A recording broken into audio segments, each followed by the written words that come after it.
Olá e bem-vindos a mais uma análise aprofundada aqui.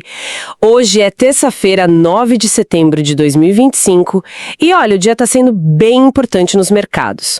O foco todo naquela revisão anual dos dados de emprego dos Estados Unidos, o NFP, e para entender o que está rolando a gente juntou bastante coisa aqui, né? Tem análise de banco, comentário de trader quase que ao vivo, umas discussões de gente que opera mesmo e até texto explicando as reações meio inesperadas que a gente viu. Então a nossa missão aqui hoje é tentar entender essa chance que parece bem alta de uma revisão para baixo nesses números de emprego e por que isso é tão relevante para possíveis cortes de juros pelo Fed, o Banco Central Americano, talvez, quem sabe, já na semana que vem. E claro, como isso tudo mexe com cripto, né? Bitcoin, Ethereum, Solana. Vamos tentar decifrar essa tal ilusão de emprego e o que pode vir por aí. Bom, para começar então, essa revisão do NFP, por que tanta atenção nela hoje? O que exatamente está em jogo? Olha, a expectativa é quase um consenso, sabe? O mercado financeiro, assim, de modo geral, entrou no dia esperando que aqueles números de criação de vagas que foram saindo no último ano, até março de 2025, que eles foram, digamos, inflados. Inflados. E não é um ajuste pequeno, não. A conversa é sobre uma revisão para baixo bem forte. Talvez uma das maiores que a gente já viu. Forte quanto? Que tipo de números as fontes estavam falando? Quanto o emprego sumiria? As estimativas variavam um pouco, claro, mas o número era sempre grande. A maioria falava em algo entre 600 mil e 900 mil empregos a menos do que o que foi dito inicialmente. Nossa, é muita coisa. Muita coisa. O consenso da Bloomberg, por exemplo, estava ali em menos 700 mil. Mas tinha banco tipo BofA, RBC, falando em quase 1 milhão a menos. Até gente do Fed, o diretor Waller, tinha soltado algo perto de menos 720 mil. E circularam uns relatos, dependendo da fonte, era a Yellen ou a Bessant, falando em menos 800 mil. O ponto-chave é esse, a magnitude. É um número que realmente chama a atenção. Impressionante, mas por que essa diferença é tão grande? Como que isso acontece? É normal ter esse tipo de superestimação? Tem umas razões técnicas importantes por trás disso, sim. A principal é uma diferença que foi crescendo entre duas formas de medir o emprego. Uma é a pesquisa mensal, a SES, que é feita por amostragem, sabe? É o número que sai todo mês. Certo, a que a gente acompanha sempre. Isso. A outra é um levantamento bem mais completo, quase um censo, baseado nos dados do seguro-desemprego, o QCW. Esse QCW é considerado mais preciso, pega quase todo mundo e é a base para essa revisão anual. E ele já vinha mostrando, sabe, há meses, que a criação de vagas estava mais fraca do que a pesquisa mensal indicava. Ah, entendi. Então a revisão meio que corrige a pesquisa mensal com base nesse dado mais completo? Exatamente. Pensa na pesquisa mensal como uma foto rápida, meio no escuro. O QCE é tipo acender a luz da sala. Demora mais para ter o resultado final, mas a visão é bem mais clara. E tem outro fator técnico também. Um modelo que eles usam chamado Birth Death, para estimar emprego em empresa nova ou que fechou. Esse modelo parece que em desaceleração econômica, ele acaba superestimando as vagas. Interessante. Algumas fontes calculam que isso adicionava tipo uns 40 a 70 mil empregos fantasmas por mês. E ainda tem a questão de que, depois da pandemia, menos gente responde às pesquisas, né? Isso também pode gerar mais ruído nos dados mensais. Faz todo sentido essa combinação. E os últimos dados que saíram, tipo de agosto, na semana passada, eles já indicavam essa fraqueza que a revisão agora confirmou. Sim, total. O número de agosto veio bem fraco, só 22 mil vagas. A taxa de desemprego subiu para 4,3%, que já começa a acender um alerta. Verdade. E, importante, os números dos meses anteriores, junho e julho, já tinham sido revisados para baixo nos últimos relatórios. Então os sinais já estavam ali. A revisão de hoje foi a confirmação forte, né? Desfazendo essa ilusão de emprego, como alguns chamaram. Entendi. Então, se essa ilusão acabou e a realidade é o mercado de trabalho mais fraco, isso muda tudo pro Fed, né? Pra decisão de juros da semana que vem. Muda, e muda bastante o cálculo deles. O Fed tem aquele mandato duplo, né? Emprego máximo e preço estável. Ultimamente, o foco era quase todo na inflação. Agora, com essa prova de que o emprego está mais fraco... A balança pesa pro outro lado. Exato. A pressão para cortar juros aumenta muito. Essa revisão dá a eles a justificativa baseada em dados que talvez eles precisassem para agir com mais segurança, sabe? Já se falava em corte, né? Portanto... Isso acelera as coisas. O que o mercado está esperando agora para a semana que vem? Com certeza acelera e consolida a expectativa. O mercado futuro já estava dando como quase certo, tipo 100% de chance, de um corte de 0,25% agora em setembro. Certo. A grande questão que surgiu, principalmente depois que saiu o número da revisão, e foi bem forte, foi se seria só 0,25%. A chance de um corte maior de 0,50%, que antes era bem pequena, uns 10%, 12%... Aumentou. Aumentou bastante, especialmente porque a revisão veio grande mesmo, né? Menos 911 mil. Alguns bancos grandes, tipo Standard Chartered, Barclays, Goldman, já estavam até mencionando essa possibilidade de 0,50%. Talvez como um corte preventivo, sabe? Preventivo? Como assim? A ideia de agir antes que a economia piore mais.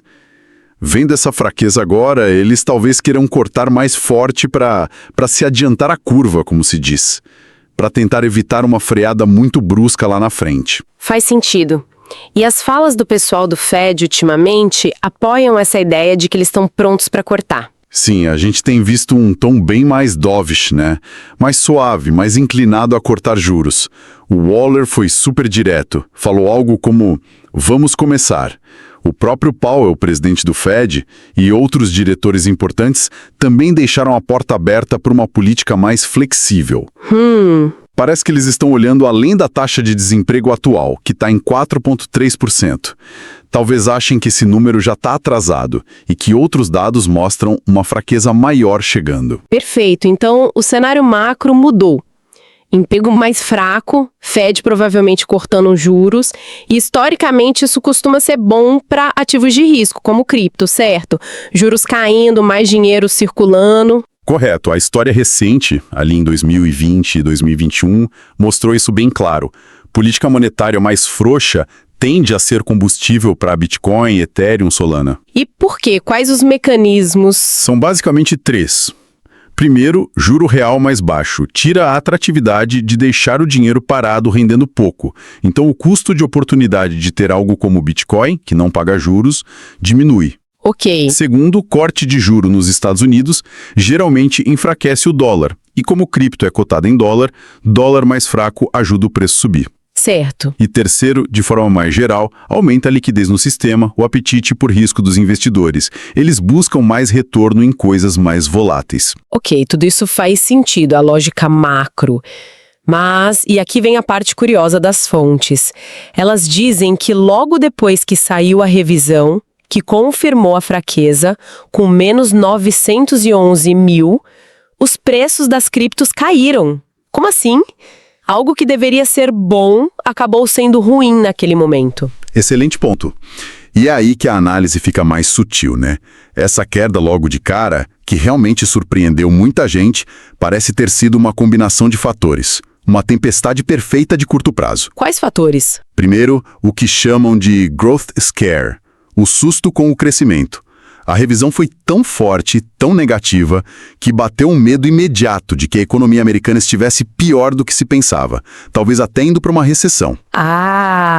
E aí, naquele pânico inicial, o pessoal corre para o dólar, vende o que é mais arriscado, cripto entra nessa categoria de alto beta, né? Sofre mais nesses momentos de aversão a risco. Foi meio que a notícia foi ruim demais no curtíssimo prazo. Entende? Ofuscou o lado bom do corte de juros. Entendi. O medo da recessão falou mais alto no primeiro momento. Exato. Segundo fator, o clássico sell the news, vender o fato.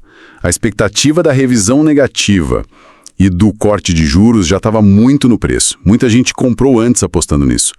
Quando a notícia saiu e confirmou... Venderam para realizar o lucro. Isso. O famoso compra o boato, vende o fato. Isso gerou pressão vendedora. Ok, faz sentido. E teve mais alguma coisa? Sim, terceiro ponto. Fatores técnicos e liquidações. O mercado de derivativos de cripto estava bem alavancado, com muita gente apostando na alta com dinheiro emprestado. A volatilidade da notícia ativou stops, ordens de venda automáticas e forçou a liquidação dessas posições. Ah, as liquidações em cascata. Exatamente. Falaram em centenas de milhões de dólares sendo liquidados em pouco tempo. Isso joga o preço para baixo muito rápido.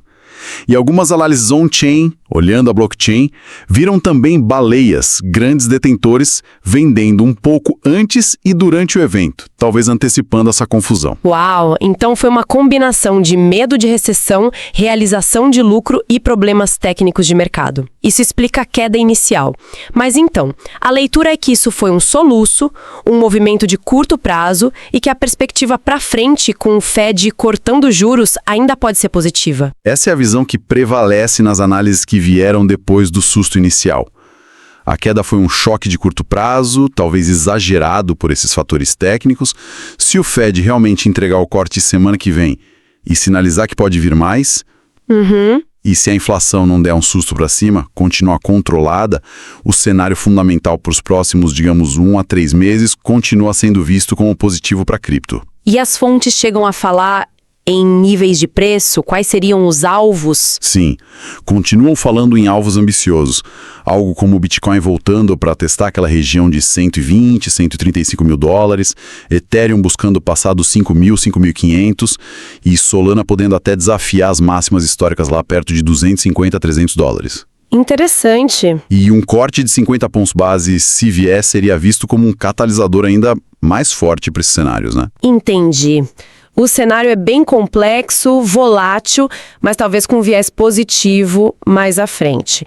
Com base nisso tudo, o que as fontes sugerem em termos de estratégia? O que fazer agora? Quais níveis olhar? Olha, as fontes convergem em alguns pontos. Para agora, curto prazo, depois dessa queda forte, a ideia é não sair comprando desesperadamente, sabe? Evitar pegar a faca caindo. Esperar acalmar um pouco. Isso. Esperar um sinal de que o preço achou um chão, talvez testar de novo os mínimos que bateu, ou recuperar algum nível técnico importante. Aquelas faixas de compra que a gente viu nas fontes, tipo quedas de 3 a 5% para BTC e ETH, 5 a 8% para Sol, ainda podem ser pontos para entrar aos poucos. Aos poucos. Sem colocar tudo de uma vez. E uma coisa que todo mundo bate na tecla, usar stop loss curto, definir um limite de perda. Tipo, 4% para BTC ETH, 6% para Sol abaixo de onde você entrou. Isso é crucial para controlar o risco se a coisa não for para o lado esperado. Certo. E pensando mais a médio prazo, tipo 1 a 3 meses, se o Fed confirmar os cortes? Aí, a estratégia que aparece mais é usar os momentos de fraqueza, de mercado andando de lado, para ir acumulando posições.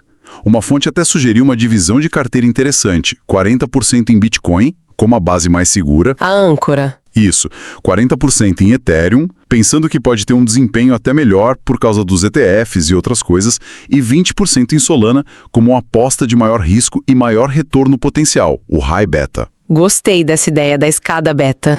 Que interessante, né?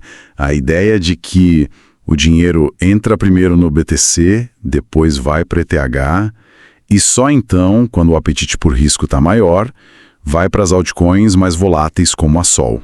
E níveis técnicos? Tem algum número-chave para ficar de olho? Sim, mencionaram alguns.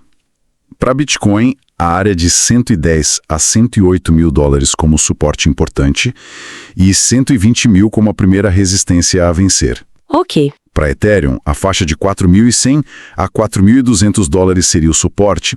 Falaram muito do nível 4.160 como um ponto técnico relevante e a resistência lá perto de 4.800, 5 mil dólares. E Solana? Solana, o suporte estaria entre 190 e 200 dólares. E a resistência principal lá nos 260 dólares, perto da máxima histórica. Perfeito. E para fechar, os riscos. O que poderia azedar esse cenário mais otimista? Mesmo com o Fed cortando juros? O grande vilão, que todas as fontes apontam, é a inflação voltar a subir de repente. Se os próximos dados, o CPI e o PCI, vierem muito fortes, aí complica. Por quê? Porque coloca o Fed numa sinuca de bico. Como cortar juros com a inflação subindo? Eles poderiam ter que parar ou até reverter os cortes mesmo com a economia fraca. E esse cenário de estagflação, crescimento baixo com inflação alta, é péssimo para ativos de risco. Entendi. Outro risco é o dólar. Se ele voltar a se fortalecer muito, também pressiona a cripto para baixo. Por isso que todo mundo fala tanto de gerenciar o risco, usar os stops. O cenário é promissor, mas não é garantido. Ufa, realmente foi uma análise bem completa, mas essencial para entender esse momento, né? Então, resumindo, a revisão do NFP confirmou o mercado de trabalho mais fraco nos Estados Unidos. Isso abre a porta para o Fed começar a cortar juros, talvez já a semana que vem. A reação inicial em cripto foi negativa, susto com crescimento, fatores técnicos, mas a visão geral é que, no médio prazo, juros caindo ainda é um cenário positivo para esses ativos. Exatamente. Agora é ficar de olho na decisão do Fed, nos próximos dados de inflação e ver como o mercado absorve tudo isso. A interação desses fatores vai ditar o rumo dos próximos meses. E fica a reflexão, né? Num ambiente onde as coisas mudam tão rápido e o mercado já antecipa tanta coisa, como que a gente separa o ruído do dia a dia do sinal da tendência maior? Hoje foi um exemplo perfeito disso. Uma notícia boa no longo prazo causando queda no curto prazo. Navegar nisso é o desafio, excelente ponto para a gente terminar. Fechamos aqui essa análise detalhada, esperamos que tenha sido útil para trazer um pouco mais de clareza para esse cenário tão complexo. Obrigada pela companhia e até a próxima.